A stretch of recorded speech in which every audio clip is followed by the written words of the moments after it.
Daniel, chapitre 1. La troisième année du règne de Joachim sur Juda, Nebuchadnezzar, le roi de Babylone, marcha contre Jérusalem et en fit le siège. Le Seigneur livra entre ses mains Joachim, le roi de Juda, et une partie des ustensiles de la maison de Dieu.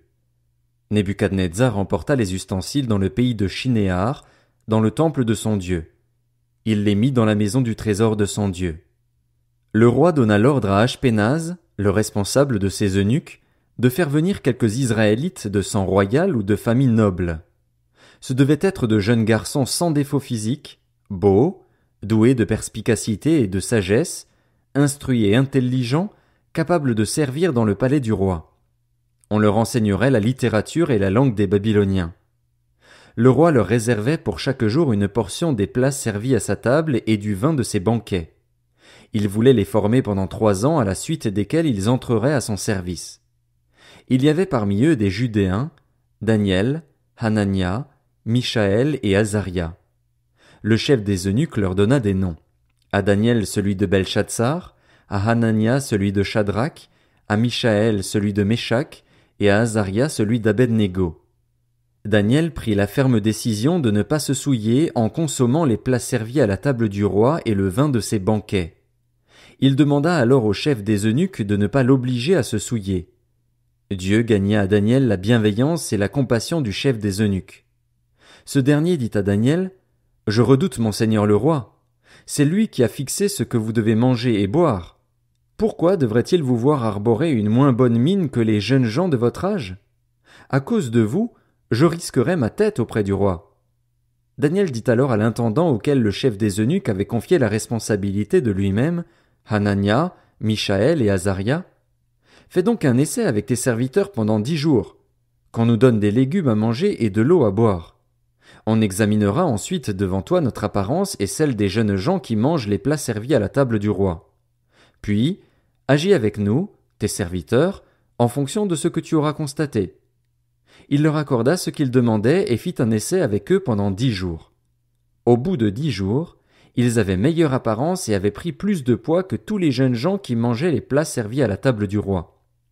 L'intendant retirait donc les plats et le vin qui leur étaient destinés, et il leur donnait des légumes à la place. Dieu accorda à ces 4 jeunes gens de la connaissance et de la perspicacité dans tout ce qui concernait la littérature et la sagesse. De plus, Daniel était capable d'expliquer toutes les visions et tous les rêves. Au moment fixé par le roi pour qu'on les lui amène, le chef des eunuques les présenta à Nebuchadnezzar. Le roi discuta avec eux et, parmi tous ces jeunes gens, il n'en trouva aucun comme Daniel, Hanania, Mishaël et Azaria. Ils furent donc admis au service du roi. Sur tous les sujets qui réclamaient de la sagesse et de l'intelligence et sur lesquels il les interrogeait, le roi les trouvait 10 fois supérieurs à tous les magiciens et astrologues présents dans tout son royaume. Telle fut la situation de Daniel jusqu'à la première année de règne de Cyrus. Daniel, chapitre 2. La deuxième année de son règne, Nebuchadnezzar eut des rêves. Il en eut l'esprit troublé et ne parvint plus à dormir. Le roi fit appeler les magiciens, les astrologues, les sorciers et les prêtres chaldéens pour qu'ils lui racontent ses rêves. Ils vinrent et se présentèrent devant le roi. Le roi leur dit, « J'ai fait un rêve.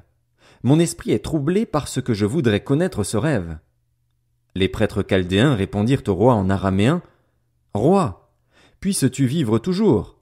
Raconte le rêve à tes serviteurs et nous en révélerons l'explication. » Le roi reprit la parole et dit aux prêtres chaldéens, « Voici ce que j'ai décidé. Si vous ne me faites pas connaître le rêve et son explication, vous serez mis en pièces et vos maisons seront transformées en un tas de décombres. En revanche, si vous me révélez le rêve et son explication, vous recevrez de ma part des cadeaux, des récompenses et de grands honneurs. C'est pourquoi, révélez-moi le rêve et son explication. » Ils répondirent, pour la 2e fois, que le roi raconte le rêve à ses serviteurs et nous en révélerons l'explication. Le roi reprit la parole et dit, « Je m'aperçois, en vérité, que vous cherchez à gagner du temps parce que vous voyez que ma décision est prise. Si donc vous ne me faites pas connaître le rêve, le même décret s'appliquera à vous tous. Vous vous êtes concertés pour me débiter des mensonges et des faussetés en attendant que les circonstances changent. C'est pourquoi, Dites-moi quel était le rêve et je saurai que vous êtes vraiment capable de m'en révéler l'explication. » Les prêtres chaldéens répondirent au roi, « Il n'y a personne sur la terre qui puisse faire ce que demande le roi. C'est pourquoi jamais aucun roi, aussi grand et puissant qu'il ait été, n'a exigé une pareille chose d'un magicien, d'un astrologue ou d'un prêtre chaldéen. Ce que le roi demande est difficile. Il n'y a personne qui puisse faire une telle révélation au roi, mis à part les dieux. Or, il n'habite pas parmi les hommes. » Cela mit le roi en colère. Il fut si irrité qu'il ordonna de faire mourir tous les sages de Babylone. Le décret ordonnant la mise à mort des sages fut proclamé et l'on recherchait aussi Daniel et ses compagnons pour les exécuter. Daniel s'adressa alors avec bon sens et tact à Arjoc, le responsable des gardes du roi qui était sorti pour mettre à mort les sages de Babylone. Prenant la parole, il dit à Arjoc, l'officier du roi, « Pourquoi le décret du roi est-il si sévère ?» Arjoc exposa la situation à Daniel. Celui-ci alla alors trouver le roi et lui demanda de lui accorder un délai pour lui révéler l'explication. Daniel rentra ensuite chez lui et exposa la situation à ses compagnons Anania, Michaël et Azaria. Il les invita à implorer la compassion du Dieu du ciel afin qu'on ne les fasse pas mourir, lui et ses compagnons, avec le reste des sages de Babylone. C'est alors que le secret fut révélé à Daniel dans une vision pendant la nuit. Il bénit le Dieu du ciel en disant « Que le nom de Dieu soit béni d'éternité en éternité. C'est à lui qu'appartiennent la sagesse et la force. C'est lui qui change les temps et les circonstances, qui renverse et établit les rois, qui donne la sagesse aux sages et la connaissance à ceux qui ont de l'intelligence. C'est lui qui dévoile ce qui est profondément enfui et caché, qui connaît ce qui est dans les ténèbres, et la lumière réside auprès de lui. Dieu de mes ancêtres, je te dis toute ma reconnaissance et ma louange parce que tu m'as donné la sagesse et la force, et parce que tu m'as fait connaître ce que nous t'avons demandé, parce que tu nous as fait connaître ce qui concerne le roi. » Après cela, Daniel alla trouver Arjoc, celui que le roi avait chargé de faire mourir les sages de Babylone. Il alla lui dire, « Ne fais pas mourir les sages de Babylone.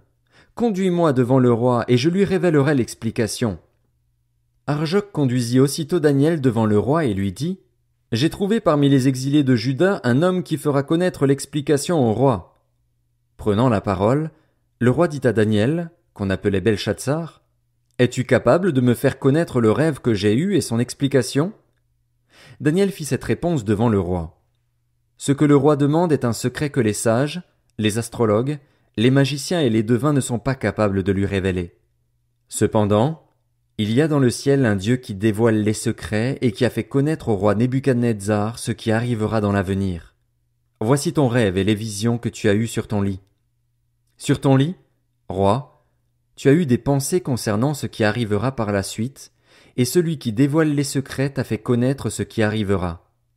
Si ce secret m'a été dévoilé, ce n'est pas parce qu'il y aurait en moi une sagesse supérieure à celle de tous les êtres vivants, mais c'est afin que l'explication te soit donnée, roi, et que tu connaisses ce qui trouble ton cœur. Roi, tu regardais et tu as vu une grande statue. Cette statue était immense et d'une splendeur extraordinaire. Elle était debout devant toi et son aspect était terrifiant. La tête de cette statue était en or pur, sa poitrine et ses bras en argent, son ventre et ses cuisses en bronze, ses jambes en fer, ses pieds en partie en fer et en partie en argile. Pendant que tu regardais, une pierre s'est détachée sans aucune intervention extérieure. Elle a frappé les pieds en fer et en argile de la statue et les a pulvérisés. Le fer, l'argile, le bronze, l'argent et l'or ont alors été pulvérisés ensemble et ils sont devenus pareils à la balle qui s'échappe du nerf de battage en été. Le vent les a emportés et on n'a plus trouvé aucune trace d'eux. Quant à la pierre qui avait frappé la statue, elle est devenue une grande montagne et a rempli toute la terre. Voilà quel était le rêve. Nous en dirons l'explication devant le roi. Roi, tu es le roi des rois parce que le Dieu du ciel t'a donné la royauté, la puissance, la force et la gloire. Il a placé sous ta domination, où qu'ils habitent, les hommes, les bêtes sauvages et les oiseaux, et il t'a donné le pouvoir sur eux tous. La tête en or, c'est toi. Après toi surgira un autre royaume, inférieur au tien, puis un troisième royaume, qui sera en bronze et qui dominera sur toute la terre. Il y aura un quatrième royaume, solide comme du fer. En effet, le fer pulvérise et écrase tout.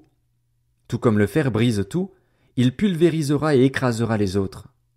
Tu as vu les pieds et les orteils en partie en argile de potier et en partie en fer. De même, ce royaume sera divisé, mais il y aura en lui quelque chose de la force du fer, parce que tu as vu le fer mélangé à l'argile. Les doigts des pieds étaient en partie en fer et en partie en argile. De même, ce royaume sera en partie fort et en partie fragile. Tu as vu le fer mélangé à l'argile parce qu'ils feront des alliances toutes humaines. Cependant, ils ne seront pas vraiment unis l'un à l'autre, de même qu'on ne peut allier le fer à l'argile. À l'époque de ces rois, le Dieu du ciel fera surgir un royaume qui ne sera jamais détruit et qui ne passera pas sous la domination d'un autre peuple. Il pulvérisera tous ces royaumes-là et y mettra fin, tandis que lui-même subsistera éternellement.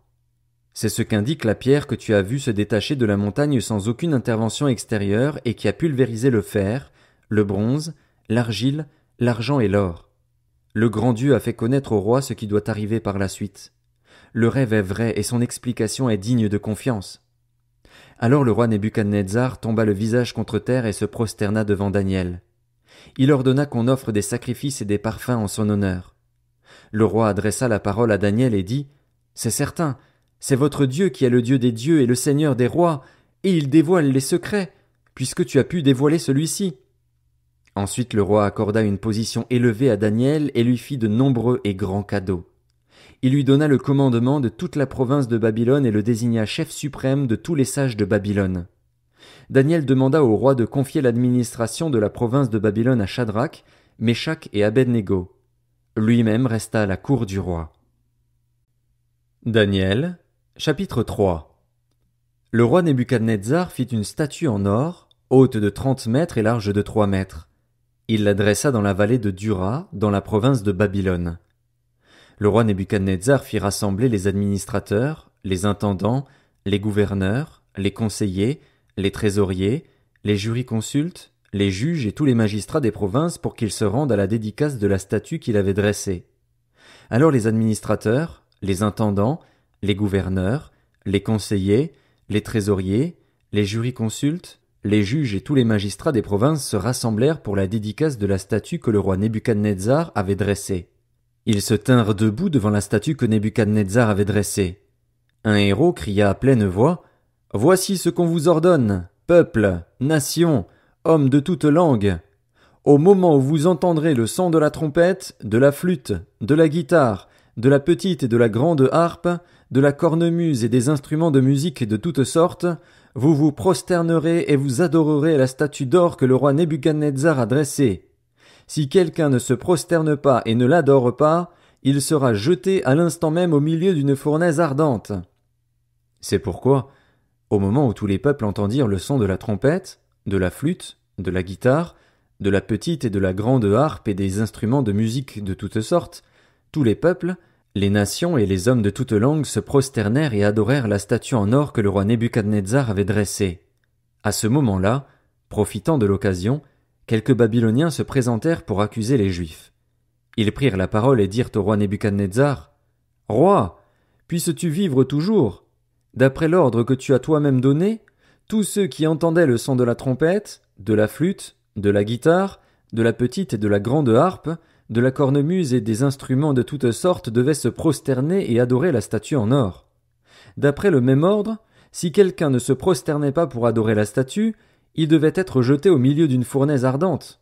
Or, il y a des Juifs à qui tu as confié l'administration de la province de Babylone, Shadrach, Meshach et Abed-Négo.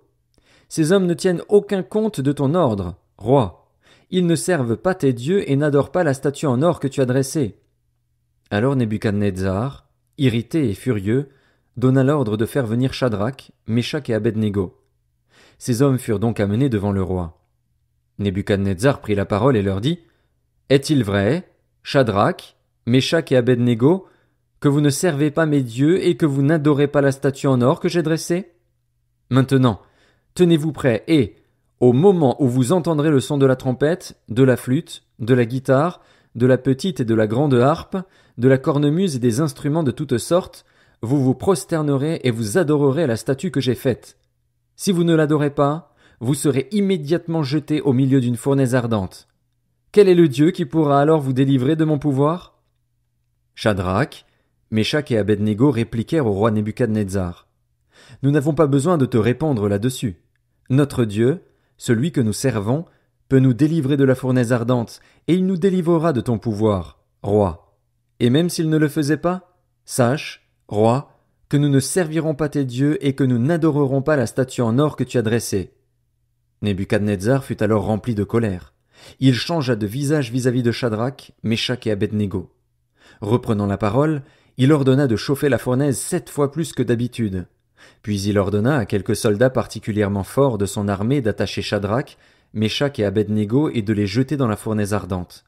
Ces hommes furent alors attachés, habillés de leurs caleçons, de leurs tuniques, de leurs manteaux et de leurs autres vêtements, et ils furent jetés au milieu de la fournaise ardente. Comme l'ordre du roi était catégorique et que la fournaise était extraordinairement chauffée, la flamme tua les hommes qui y avaient jeté Shadrach, Meshach et Abed-Négo. Quant aux 3 hommes en question, Shadrach, Meshach et Abed-Négo, ils tombèrent ligotés au milieu de la fournaise ardente. Le roi Nebuchadnezzar fut alors effrayé et se leva subitement. Il prit la parole et dit à ses conseillers: « N'avons-nous pas jeté 3 hommes ligotés au milieu du feu ?»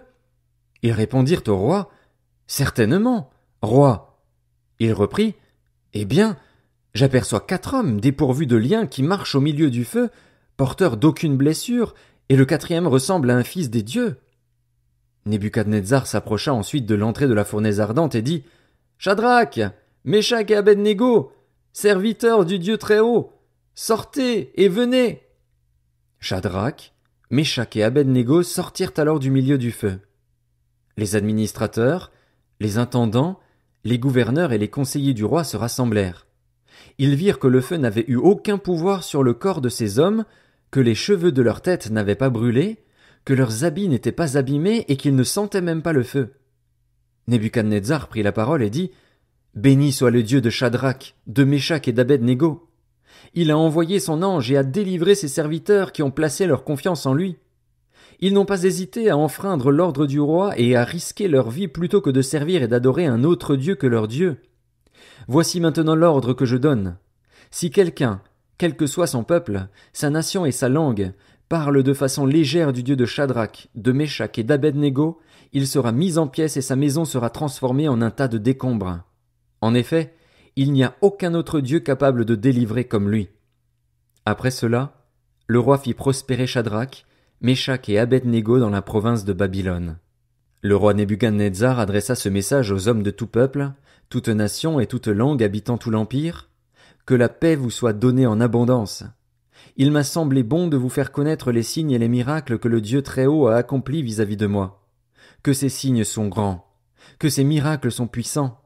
Son règne est un règne éternel et sa domination dure de génération en génération. » Daniel, chapitre 4. Moi, Nebuchadnezzar, je vivais tranquille chez moi, heureux dans mon palais. J'ai eu un rêve qui m'a effrayé. Les pensées qui me poursuivaient sur mon lit et les visions de mon esprit me terrifiaient. J'ai ordonné qu'on fasse venir devant moi tous les sages de Babylone afin qu'ils me fassent connaître l'explication du rêve. Alors les magiciens, les astrologues, les prêtres chaldéens et les devins sont venus. Je leur ai raconté le rêve, mais ils ont été incapables de m'en faire connaître l'explication. Le dernier à se présenter devant moi a été Daniel, appelé Beltchatsar d'après le nom de mon Dieu et qui a en lui l'esprit des dieux saints. Je lui ai raconté le rêve. Beltchatsar, chef des magiciens qui a en toi, je le sais, l'esprit des dieux saints et pour qui aucun secret n'est trop difficile, donne-moi l'explication des visions que j'ai eues en rêve. Voici quelles étaient les visions de mon esprit pendant que j'étais sur mon lit. Je regardais et j'ai vu qu'il y avait au milieu de la terre un très grand arbre. Cet arbre était devenu grand et fort.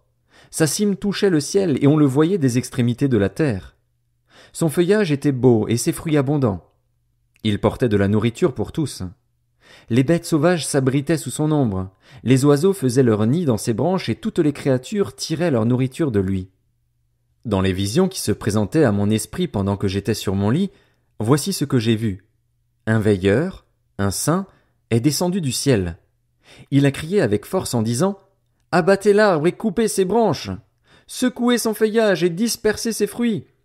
Que les bêtes s'enfuient loin de son abri et les oiseaux loin de ses branches! Mais laissez en terre le tronc avec ses racines! Attachez-le avec des chaînes en fer et en bronze au milieu de l'herbe des champs. Qu'il soit trempé par la rosée du ciel et qu'il ait, comme les bêtes, l'herbe de la terre pour nourriture. Son cœur d'homme lui sera enlevé et un cœur de bête lui sera donné. Puis 7 ans passeront sur lui. Cette parole est un décret des veilleurs, cette décision est un ordre des saints afin que les êtres vivants reconnaissent que le Très-Haut domine sur toute royauté humaine, qu'il la donne à qui il le désire et qu'il peut y faire accéder le plus bas des hommes. Voilà le rêve que j'ai eu, moi, le roi Nebuchadnezzar. Quant à toi, Beltchatsar, donne-en l'explication, puisque tous les sages de mon royaume sont incapables de me la faire connaître. Toi, tu en es capable, car il y a en toi l'esprit des dieux saints. Alors Daniel, appelé Beltchatsar, resta un moment stupéfait, terrifié par ses pensées. Le roi reprit, « Beltchatsar, que le rêve et l'explication ne soient pas source de terreur pour toi. » Beltchatsar répondit, « Mon Seigneur, si seulement ce rêve était pour tes ennemis, et son explication pour tes adversaires.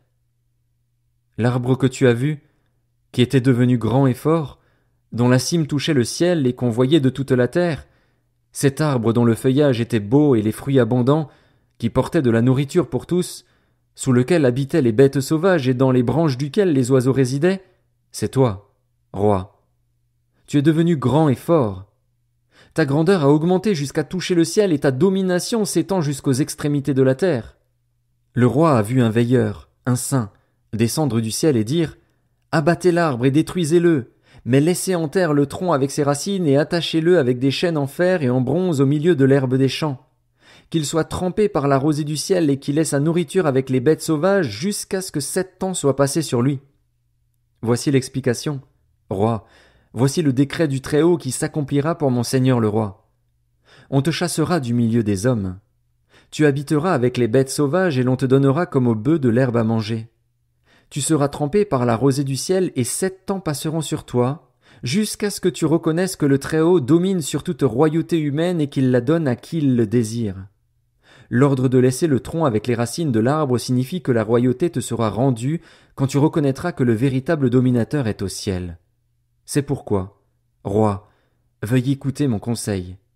Mets un terme à tes péchés en pratiquant la justice, à tes fautes en faisant grâce aux plus humbles, et ton bonheur pourra se prolonger. Tout cela devint réalité pour le roi Nebuchadnezzar. 12 mois plus tard, tout en se promenant dans le palais royal à Babylone, le roi prit la parole et s'exclama. « N'est-ce pas Babylone la grande, celle que j'ai moi-même construite, pour en faire la résidence royale, par la puissance de ma force et pour la gloire de ma majesté ?» Il parlait encore quand une voix venant du ciel se fit entendre. « Apprends, roi Nebuchadnezzar, que la royauté t'est retirée. On te chassera du milieu des hommes. Tu habiteras avec les bêtes sauvages. On te donnera comme aux bœufs de l'herbe à manger, et 7 ans passeront sur toi jusqu'à ce que tu reconnaisses que le Très-Haut domine sur toute royauté humaine et qu'il la donne à qui il le désire. » Au moment même, la parole fut accomplie pour Nebuchadnezzar.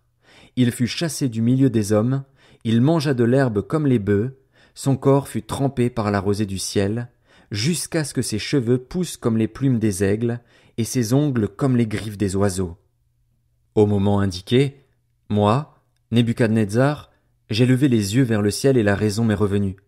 J'ai béni le Très-Haut, j'ai célébré la louange et la gloire de celui qui vit éternellement, dont la domination est éternelle et dont la royauté subsiste de génération en génération. Les habitants de la terre, tous autant qu'ils sont, n'ont pas plus de poids que le vide. Il agit comme il le désire avec les corps célestes et avec les habitants de la terre. Il n'y a personne qui puisse lui résister et qui lui dise « Que fais-tu » À ce moment-là, la raison m'est revenue. La gloire de mon royaume, ma majesté et ma splendeur m'ont été rendues. Mes conseillers et mes hauts fonctionnaires m'ont réclamé. J'ai été rétabli dans mes fonctions royales et ma puissance n'a fait que grandir. Maintenant, moi, Nebuchadnezzar, je célèbre la louange, la grandeur et la gloire du roi du ciel. Tous ses actes sont vrais, ses voies sont justes et il peut abaisser ceux qui marchent dans l'orgueil. Daniel, chapitre 5. Le roi Belchatsar donna un grand festin à ses hauts fonctionnaires au nombre de 1000, et il but du vin en leur présence. Sous l'effet du vin, Belshazzar ordonna que l'on apporte les coupes en or et en argent que son prédécesseur Nebuchadnezzar avait enlevées du temple de Jérusalem. C'était afin que le roi et ses hauts fonctionnaires, ainsi que ses femmes et ses concubines, s'en servent pour boire. On apporta alors les coupes en or qui avaient été enlevées du temple, de la maison de Dieu à Jérusalem, et le roi, ses hauts fonctionnaires, ses femmes et ses concubines les utilisèrent pour boire. Ils burent du vin et ils célébrèrent les dieux en or, en argent, en bronze, en fer, en bois et en pierre. À ce moment-là apparurent les doigts d'une main humaine et ils écrivirent, devant le chandelier, sur le plâtre du mur du palais royal. Le roi vit cette partie de main qui écrivait. Il changea alors de couleur, terrifié par ses pensées. Les jointures de ses hanches se relâchèrent et ses genoux se heurtèrent l'un contre l'autre. Le roi cria avec force de faire venir les astrologues, les prêtres chaldéens et les devins. Puis, prenant la parole, il dit aux sages de Babylone, « Celui qui lira cette inscription et m'en révélera l'explication sera habillé de pourpre, portera un collier en or à son cou et aura la 3e place dans le gouvernement du royaume. » Tous les sages du roi entrèrent, mais ils furent incapables de lire l'inscription et d'en faire connaître l'explication au roi. Le roi Belshazzar fut alors très effrayé et changea de couleur, et ses hauts fonctionnaires furent consternés. Alertée par les paroles du roi et de ses hauts fonctionnaires, la reine entra dans la salle du festin et dit « Roi, puisses-tu vivre toujours? Ne te laisse pas terrifier par tes pensées et ne change pas de couleur.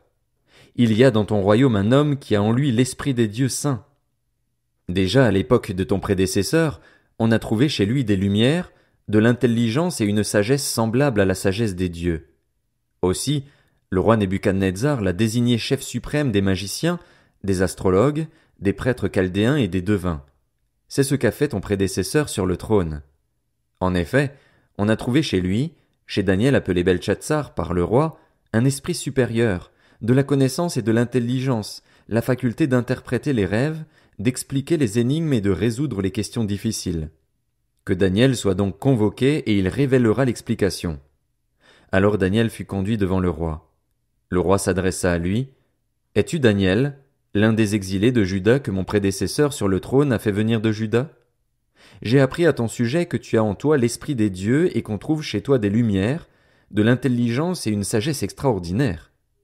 On vient d'amener devant moi les sages et les astrologues afin qu'ils lisent cette inscription et m'en fassent connaître l'explication, mais ils n'ont pas été capables de révéler l'explication des mots. J'ai appris que tu peux donner des explications et résoudre des questions difficiles. Maintenant, si tu peux lire cette inscription et m'en faire connaître l'explication, tu seras habillé de pourpre, tu porteras un collier en or à ton cou et tu auras la 3e place dans le gouvernement du royaume. » Daniel répondit devant le roi, « Garde tes dons pour toi et accorde tes récompenses à un autre. Je lirai néanmoins l'inscription au roi et je lui en ferai connaître l'explication. Roi, le Dieu Très-Haut avait donné à ton prédécesseur Nebuchadnezzar la royauté, la grandeur, la gloire et la majesté. À cause de la grandeur qu'il lui avait donnée, tous les peuples, les nations, les hommes de toute langue tremblaient et avaient peur devant lui. Le roi faisait mourir ceux qu'il voulait et laissait la vie à ceux qu'il voulait. Il donnait une position élevée à ceux qu'il voulait et abaissait ceux qu'il voulait. Cependant, lorsque son cœur s'est rempli d'orgueil et que son esprit s'est obstiné jusqu'à l'arrogance, il a été précipité de son trône royal et dépouillé de sa gloire. Il a été chassé du milieu des hommes, son cœur est devenu semblable à celui des bêtes et il a habité avec les ânes sauvages. On lui a donné de l'herbe à manger, comme aux bœufs, et son corps a été trempé de la rosée du ciel, et ce jusqu'à ce qu'il reconnaisse que le Dieu Très-Haut domine sur toute royauté humaine et la donne à qui il le désire. Et toi, Belshazzar, son successeur, tu n'as pas humilié ton cœur, alors que tu savais tout cela. C'est contre le Seigneur du ciel que tu t'es dressé. Tu as fait apporter devant toi les coupes de son temple et vous les avez utilisées pour boire du vin, toi et tes hauts fonctionnaires, ainsi que tes femmes et tes concubines. Tu as célébré les dieux en argent, en or, en bronze, en fer, en bois et en pierre, qui ne voient pas, qui n'entendent pas et qui ne savent rien, et tu n'as pas donné gloire au Dieu qui tient dans sa main ton souffle et tous tes chemins. C'est pourquoi il a envoyé cette partie de main qui a tracé cette inscription. Voici l'inscription qui a été tracée. Comptez, comptez, pesez et divisez. Et voici l'explication de ces mots. Comptez. Dieu a fait les comptes de ton règne et y a mis fin. Pesé. Tu as été pesé dans la balance et tu as été trouvé léger. Divisé. Ton royaume sera divisé et donné aux Mèdes et aux Perses. Aussitôt Belshazzar ordonna qu'on habille Daniel de pourpre, qu'on lui mette au cou un collier en or et qu'on proclame qu'il aurait la 3e place dans le gouvernement du royaume. La même nuit, Belshazzar, le roi des Babyloniens, fut tué. Daniel, chapitre 6.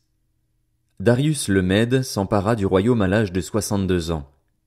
Darius trouva bon d'établir sur le royaume 120 administrateurs qui devaient être répartis dans tout le royaume. Il mit à leur tête 3 responsables, parmi lesquels figurait Daniel, afin que les administrateurs leur rendent des comptes et que le roi ne subisse aucun dommage. Daniel se montrait supérieur aux autres responsables et aux administrateurs parce qu'il y avait en lui un esprit extraordinaire. Le roi pensait à lui confier la responsabilité de tout le royaume. Les responsables et les administrateurs cherchèrent alors une occasion d'accuser Daniel en rapport avec les affaires du royaume. Cependant, ils ne purent trouver aucune occasion de le faire, aucune faute de sa part, parce qu'il était fidèle et qu'on ne trouvait chez lui ni négligence ni faute. Ces hommes dirent: Nous ne trouverons aucun motif d'accusation contre ce Daniel, à moins d'en trouver un dans la loi de son Dieu. Puis ses responsables et ses administrateurs se précipitèrent vers le roi et lui dirent: Roi Darius, puisses-tu vivre toujours? Tous les responsables du royaume, les intendants, les administrateurs, les conseillers et les gouverneurs sont d'avis que le roi proclame un édit comportant une interdiction sévère. Toute personne qui, dans l'espace de 30 jours, adressera des prières à un autre, Dieu ou homme, que toi, roi, sera jetée dans la fosse aux lions. Maintenant, roi, confirme l'interdiction et écris le décret afin qu'il ne puisse pas être modifié, comme la loi des Mèdes et des Perses qui est irrévocable. Là-dessus, le roi Darius écrivit le décret d'interdiction. Lorsque Daniel fut au courant de la rédaction de ce décret, il se retira dans sa maison, où les fenêtres de la chambre à l'étage étaient ouvertes dans la direction de Jérusalem. 3 fois par jour il se mettait à genoux, priait et exprimait sa reconnaissance à son Dieu, tout comme il le faisait avant. Alors ces hommes se précipitèrent et trouvèrent Daniel en train de prier et de supplier son Dieu. Puis ils se présentèrent devant le roi et lui parlèrent de l'interdiction royale. N'as-tu pas écrit une interdiction d'après laquelle toute personne qui, dans l'espace de 30 jours, adresserait des prières à un autre, Dieu ou homme, que toi, roi, serait jetée dans la fosse aux lions? Le roi répondit: Cet ordre est aussi sûr que la loi des Mèdes et des Perses, qui est irrévocable. Ils prirent de nouveau la parole et dirent au roi: Daniel, l'un des exilés de Juda, n'a tenu aucun compte de toi, roi, ni de l'interdiction que tu as écrite, et il fait sa prière 3 fois par jour. Le roi fut très attristé quand il entendit cela. Il prit à cœur de délivrer Daniel et jusqu'au coucher du soleil il s'efforça de le sauver. Mais ces hommes insistèrent auprès du roi et lui dirent: Sache, roi, que d'après la loi des Mèdes et des Perses, aucune interdiction ni aucun décret confirmé par le roi ne peut être modifié. Alors le roi donna l'ordre de faire venir Daniel et de le jeter dans la fosse aux lions. Le roi dit à Daniel: Que ton Dieu, que tu sers avec persévérance, veuille te délivrer. On apporta une pierre et on la plaça sur l'ouverture de la fosse. Le roi y apposa l'empreinte de son anneau et de l'anneau de ses hauts fonctionnaires afin que rien ne puisse être modifié pour Daniel. Le roi se rendit ensuite dans son palais. Il passa la nuit sans manger, sans faire venir de danseuse devant lui et sans parvenir à trouver le sommeil. Le roi se leva tôt le matin, avec l'aurore, et se précipita à la fosse aux lions. En s'approchant de la fosse, il appela Daniel d'une voix triste et lui demanda: Daniel, serviteur du Dieu vivant, ton Dieu que tu sers avec persévérance a-t-il pu te délivrer des lions? Daniel répondit au roi: Roi, puisses-tu vivre toujours? Mon Dieu a envoyé son ange et fermé la gueule des lions. Ils ne m'ont fait aucun mal, parce que j'ai été trouvé innocent devant lui. Devant toi non plus, roi, je n'avais rien fait de mal. Le roi fut alors tout heureux et ordonna de faire sortir Daniel de la fosse. Daniel fut retiré de la fosse. On ne trouva aucune blessure sur lui, parce qu'il avait eu confiance en son Dieu. Le roi ordonna que les accusateurs de Daniel soient amenés et jetés dans la fosse aux lions avec leurs enfants et leurs femmes. Avant qu'ils ne soient parvenus au fond de la fosse, les lions les attrapèrent et brisèrent tous leurs os. Après cela, le roi Darius écrivit à tous les peuples, à toutes les nations, aux hommes de toute langue qui habitaient tout l'empire, que la paix vous soit donnée en abondance. J'ordonne que, dans toute l'étendue de mon royaume, on ait de la crainte et un profond respect pour le Dieu de Daniel. En effet, il est le Dieu vivant et il subsiste éternellement.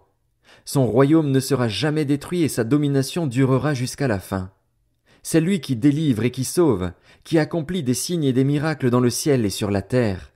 C'est lui qui a délivré Daniel de la griffe des lions.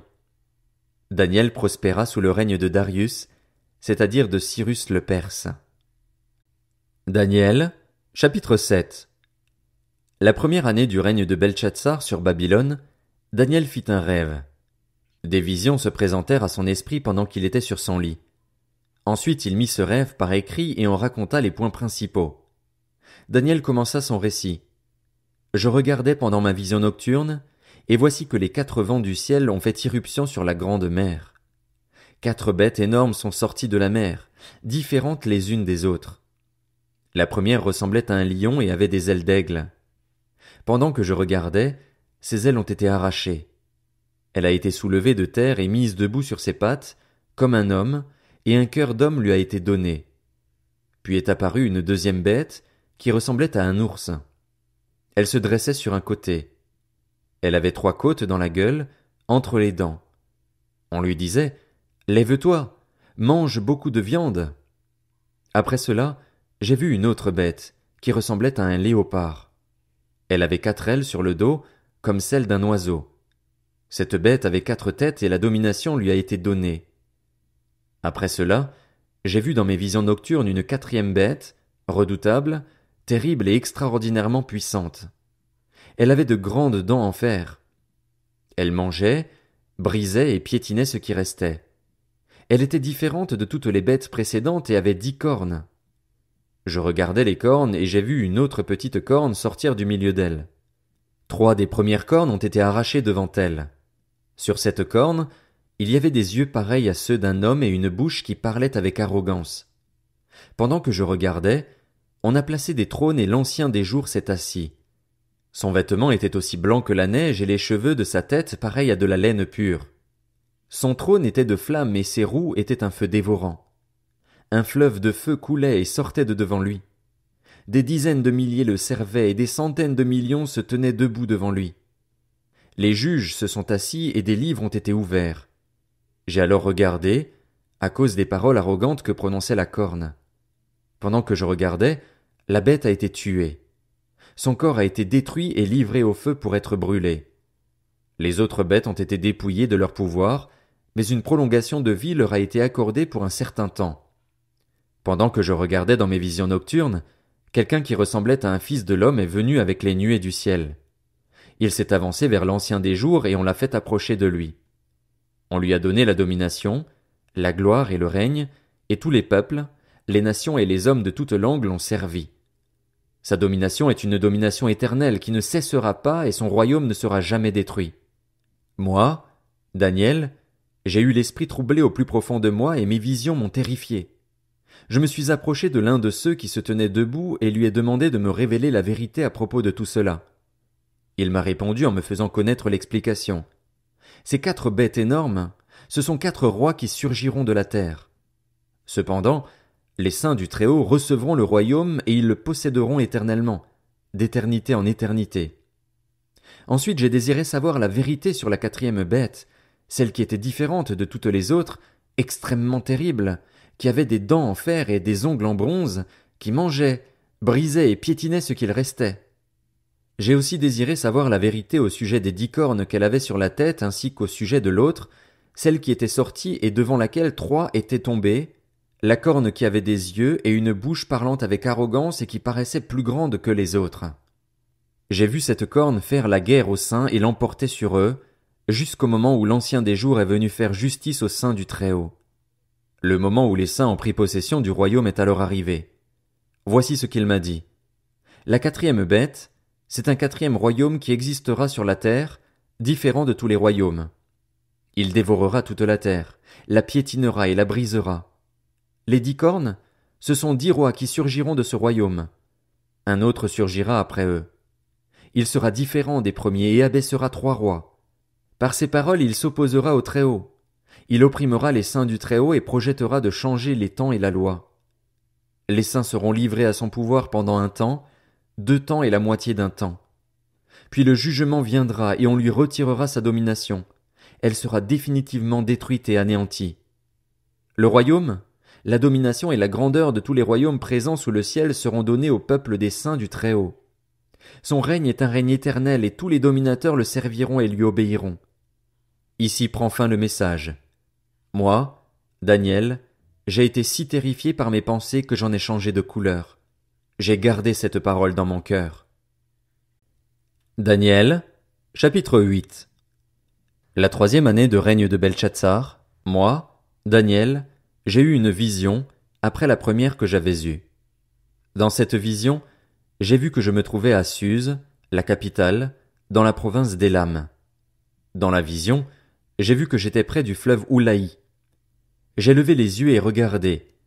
Un bélier se tenait devant le fleuve et il avait des cornes. Ses cornes étaient hautes. L'une était plus haute que l'autre, mais c'était la plus haute qui avait poussé la dernière. J'ai vu le bélier frapper avec ses cornes vers l'ouest, le nord et le sud. Aucun animal ne pouvait lui résister et il n'y avait personne pour délivrer ses victimes de son pouvoir. Il faisait ce qu'il voulait et il est devenu grand. Pendant que je regardais attentivement, un bouc est arrivé de l'ouest, parcourant toute la surface de la terre sans toucher la terre. Ce bouc avait une corne impressionnante entre les yeux. Il est arrivé jusqu'au bélier qui avait des cornes et que j'avais vu se tenir devant le fleuve, et il a foncé sur lui dans toute l'ardeur de sa force.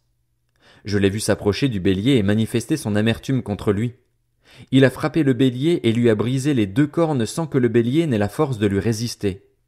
Il l'a jeté par terre et l'a piétiné, et il n'y a eu personne pour délivrer le bélier de son pouvoir. Le bouc est devenu très grand, mais, lorsqu'il a été puissant, sa grande corne s'est brisée. 4 grandes cornes ont poussé à sa place, aux 4 coins du ciel. De l'une d'elles est sortie une petite corne. Elle a beaucoup grandi vers le sud, vers l'est et vers le plus beau des pays. Elle a grandi jusqu'au niveau des corps célestes. Elle a fait tomber par terre une partie de ses corps et des étoiles, et elle les a piétinés. Elle a grandi jusqu'au niveau du chef de l'armée. Elle lui a enlevé le sacrifice perpétuel et a bouleversé les fondations de son sanctuaire. L'armée lui a été livrée avec le sacrifice perpétuel à cause de la transgression. La corne a jeté la vérité par terre et réussi dans ses entreprises.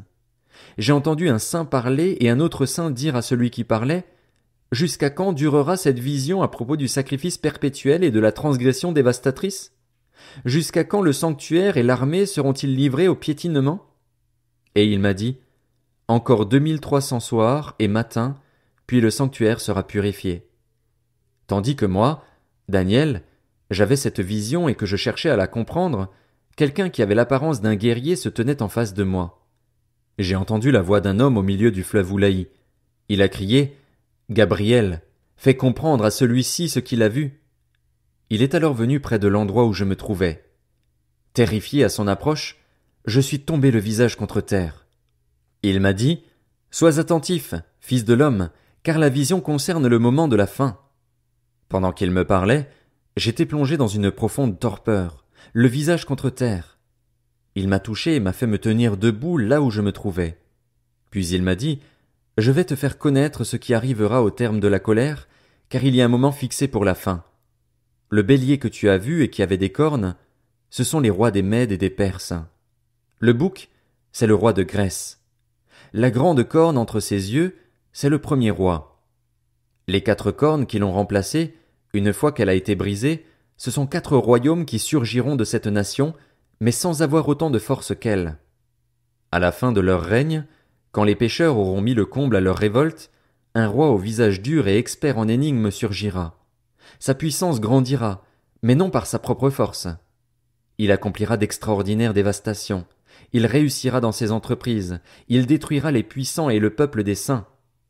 Grâce à son habileté, il réussira dans ses manœuvres trompeuses, et il aura le cœur rempli d'arrogance. Il fera mourir beaucoup d'hommes qui vivaient dans la tranquillité, et il se dressera contre le prince des princes. Cependant, il sera brisé sans aucune intervention extérieure. Ce que tu as vu à propos des soirs et des matins et qui t'a été dit est vrai. Quant à toi, tiens cette vision cachée, car elle concerne une époque éloignée. Moi, Daniel, je suis resté affaibli et malade durant plusieurs jours. Puis je me suis levé pour m'occuper des affaires du roi, mais j'étais effaré à cause de la vision et je ne la comprenais pas. Daniel, chapitre 9. La première année de règne de Darius, fils d'Assuérus, de la dynastie des Mèdes, sur le royaume des Babyloniens, la première année de son règne, moi, Daniel, je me suis aperçu dans les livres que le nombre d'années indiquées par l'Éternel au prophète Jérémie pour la durée de la dévastation de Jérusalem était de 70. Je me suis tourné vers le Seigneur Dieu en le recherchant avec des prières et des supplications, en jeûnant et en me couvrant d'un sac et de cendres.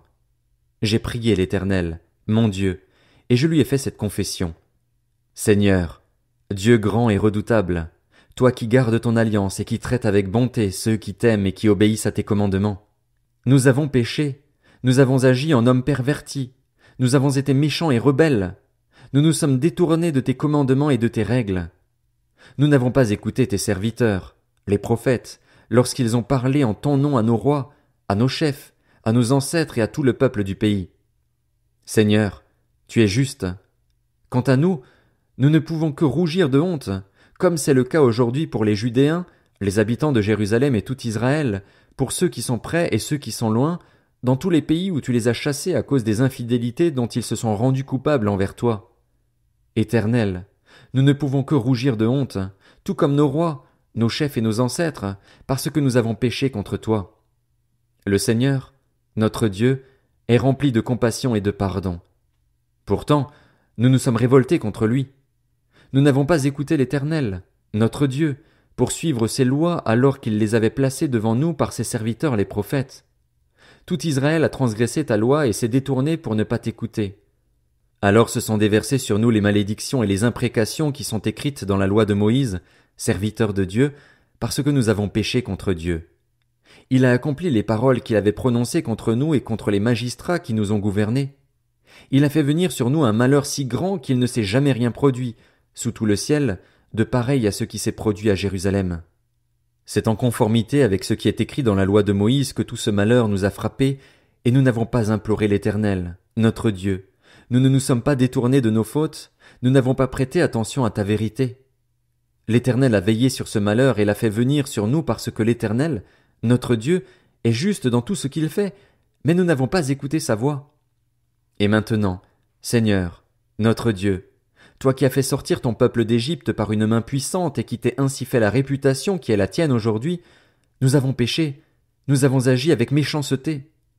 Seigneur, en conformité avec tes actes de justice, que ta colère et ta fureur s'écartent de ta ville, Jérusalem, de ta montagne sainte.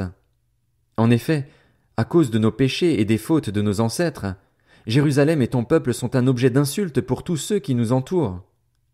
Maintenant donc, notre Dieu, écoute la prière et les supplications de ton serviteur et fais briller ton visage au-dessus de ton sanctuaire dévasté pour l'amour du Seigneur. Mon Dieu, tends l'oreille et écoute. Ouvre les yeux et regarde nos ruines. Regarde la ville à laquelle ton nom est associé. En effet, ce n'est pas en nous appuyant sur nos actes de justice que nous te présentons nos supplications, mais en nous appuyant sur ta grande compassion. Seigneur, écoute. Seigneur, pardonne. Seigneur, sois attentif et agis sans tarder par amour pour toi, mon Dieu. En effet, ton nom est associé à ta ville et à ton peuple. Je parlais encore, je priais, je reconnaissais mon péché et celui de mon peuple, d'Israël, et je présentais ma supplication à l'Éternel, mon Dieu, en faveur de la montagne sainte de mon Dieu. Je parlais encore dans ma prière quand l'homme, Gabriel, celui que j'avais vu dans ma précédente vision, s'est approché de moi d'un vol rapide, au moment de l'offrande du soir. Il m'a enseigné et a parlé avec moi.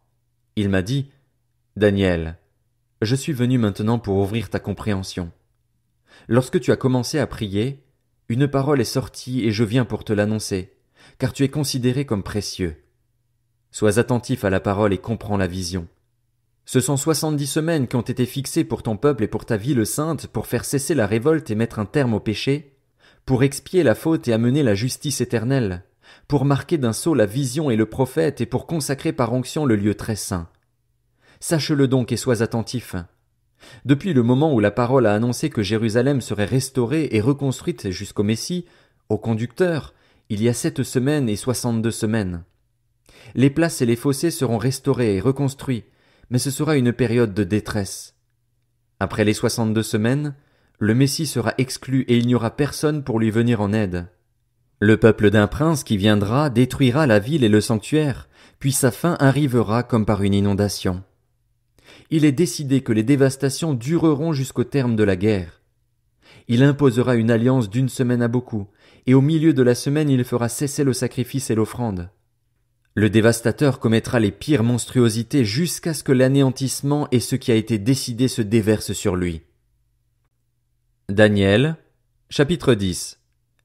La 3e année de règne de Cyrus, le roi de Perse, une parole fut révélée à Daniel, appelé Beltchatsar. Cette parole est vraie et annonce un grand combat. Daniel fut attentif à cette parole et en eut la compréhension à travers ce qu'il voyait. À cette époque-là, moi, Daniel, j'ai été 3 semaines dans le deuil. Je n'ai mangé aucune nourriture raffinée, il n'est entré ni viande ni vin dans ma bouche et je ne me suis pas parfumé jusqu'à la fin des 3 semaines. Le 24e jour du 1er mois, j'étais au bord du grand fleuve, c'est-à-dire le Tigre. J'ai levé les yeux et j'ai vu un homme habillé de lin. Il avait autour de la taille une ceinture en or d'Uphaz. Son corps était comme de chrysolite, son visage brillait comme l'éclair, ses yeux étaient pareils à des flammes de feu, ses bras et ses pieds ressemblaient à du bronze poli et le son de sa voix était pareil au bruit d'une grande foule. Moi, Daniel, j'ai été le seul à voir cette apparition. Les hommes qui étaient avec moi ne l'ont pas vue, mais une grande frayeur s'est emparée d'eux et ils ont pris la fuite pour se cacher. Resté seul, j'ai vu cette grande apparition et me suis retrouvé sans force. Mes traits se sont décomposés et j'ai perdu toute force. J'ai entendu le son de ces paroles et en l'entendant je suis tombé, dans une profonde torpeur, le visage contre terre. Mais une main m'a touché et m'a mis, tout tremblant, sur mes genoux et les paumes de mes mains. Puis l'homme m'a dit, « Daniel, homme considéré comme précieux, sois attentif aux paroles que je vais te dire et tiens-toi debout là où tu es. En effet, j'ai été maintenant envoyé vers toi. » Lorsqu'il m'a dit cela, je me suis tenu debout, tout tremblant. Il m'a dit, « Daniel, n'aie pas peur, car dès le 1er jour où tu as eu à cœur de comprendre et de t'humilier devant ton Dieu, tes paroles ont été entendues, et c'est à cause d'elles que je suis venu. Le chef du royaume de Perse m'a résisté 21 jours, mais Michel, l'un des principaux chefs, est venu à mon aide et je suis resté là, près des rois de Perse. Je viens maintenant pour te faire comprendre ce qui doit arriver à ton peuple dans l'avenir, car la vision concerne encore cette époque-là. » Pendant qu'il m'adressait ces paroles, je regardais par terre et restais silencieux. Quelqu'un qui avait une apparence humaine a touché mes lèvres. J'ai ouvert la bouche et me suis mis à parler. J'ai dit à celui qui se tenait en face de moi, « Mon Seigneur, j'ai été bouleversé de douleur par cette apparition et j'ai perdu toute force. Comment pourrais-je, moi ton serviteur, te parler à toi, mon Seigneur? Désormais je n'ai plus de force et il ne me reste plus de souffle. » Alors celui qui avait apparence humaine m'a de nouveau touché et m'a fortifié. Il m'a dit, « N'aie pas peur, homme considéré comme précieux. Que la paix soit avec toi.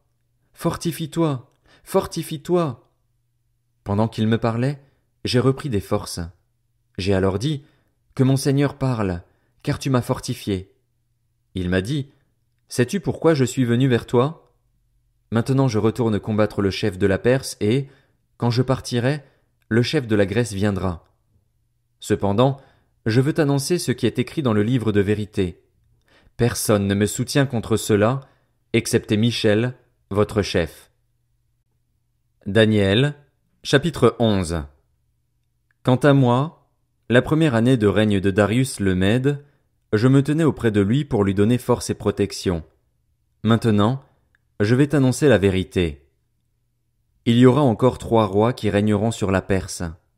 Le 4e amassera plus de richesses que tous les autres et, quand il aura gagné en force grâce à ses richesses, il soulèvera tout le monde contre le royaume de Grèce. Cependant, un roi vaillant se dressera. Il dominera avec une grande puissance et fera ce qu'il voudra. Une fois qu'il se sera dressé, son royaume sera brisé et divisé aux 4 coins du ciel. Son royaume n'appartiendra pas à ses descendants et ne sera pas aussi puissant que le sien, car il sera déchiré et passera à d'autres qu'eux. Le roi du Sud deviendra fort. Mais un de ses chefs sera plus fort que lui et exercera sa propre domination, une domination puissante. Au bout de quelques années, ils concluront une alliance et la fille du roi du Sud s'unira au roi du Nord pour concrétiser leur accord.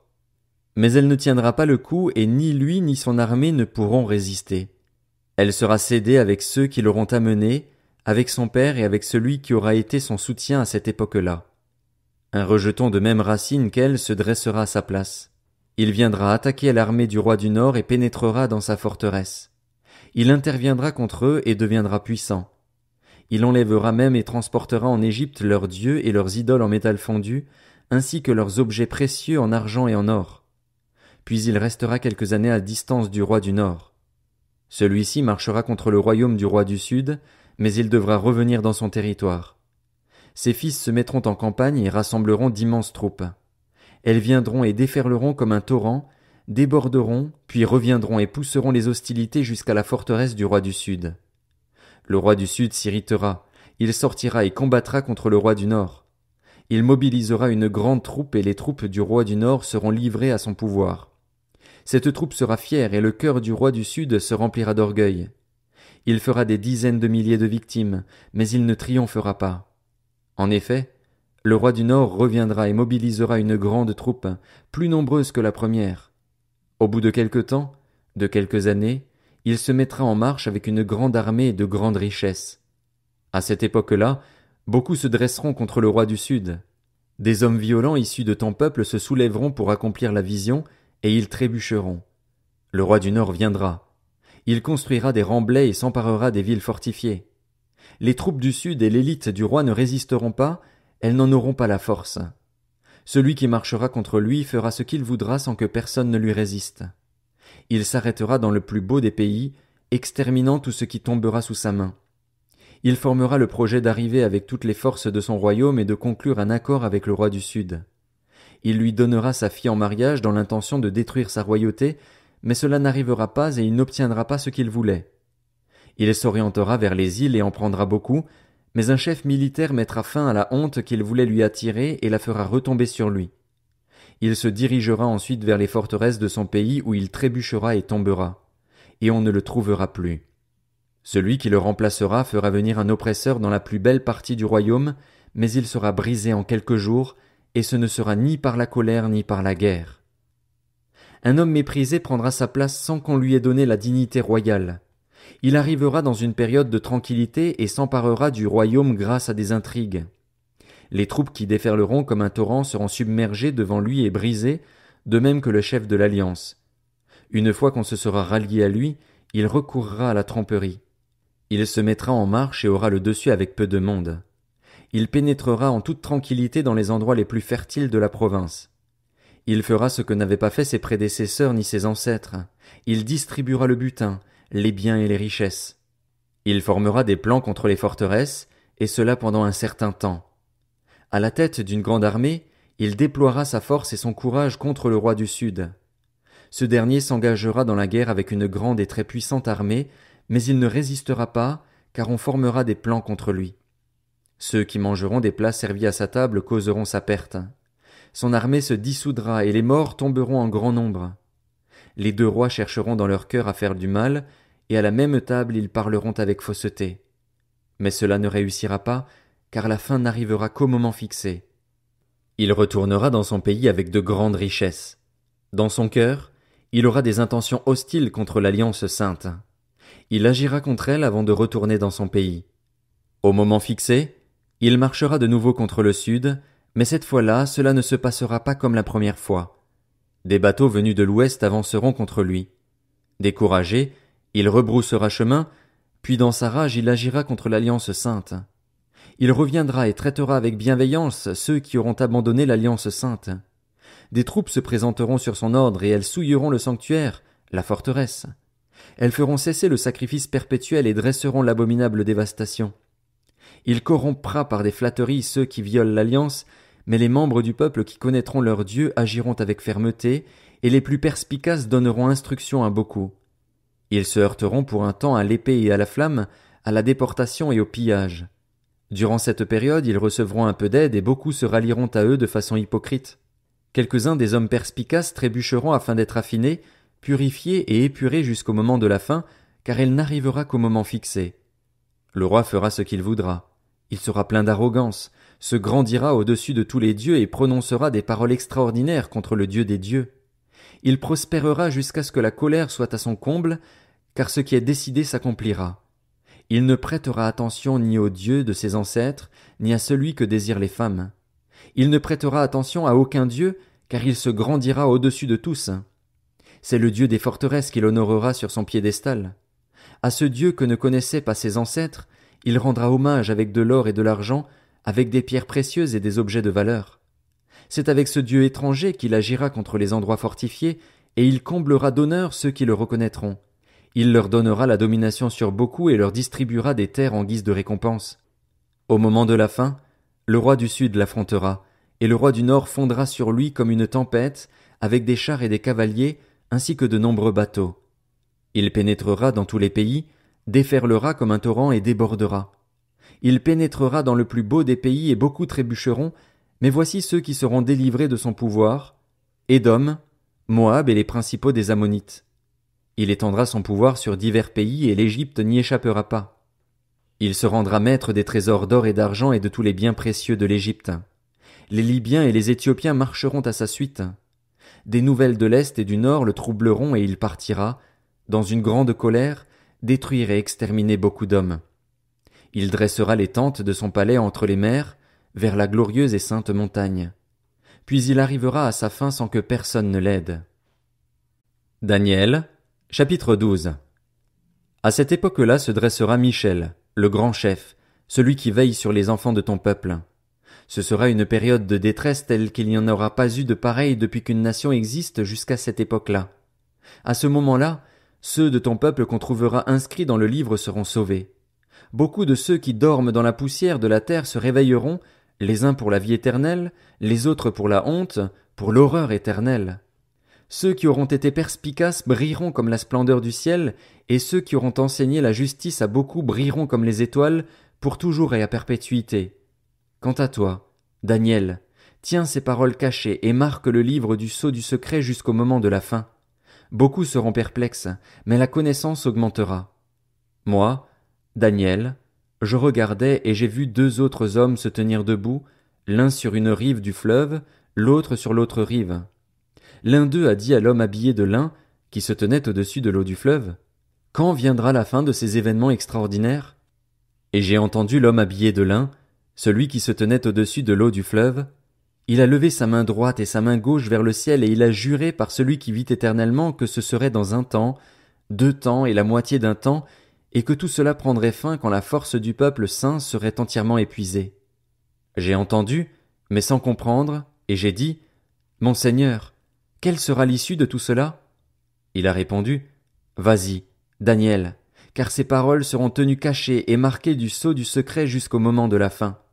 Beaucoup seront purifiés, épurés et affinés. Les méchants feront le mal et aucun d'eux ne comprendra, tandis que ceux qui seront perspicaces comprendront. Depuis le moment où le sacrifice perpétuel sera supprimé et où l'abominable dévastation sera dressée, il y aura 1290 jours. Heureux celui qui attendra et qui arrivera jusqu'à 1335 jours. Quant à toi, marche vers ta fin. Tu te reposeras et tu seras debout pour recevoir ton héritage à la fin des jours.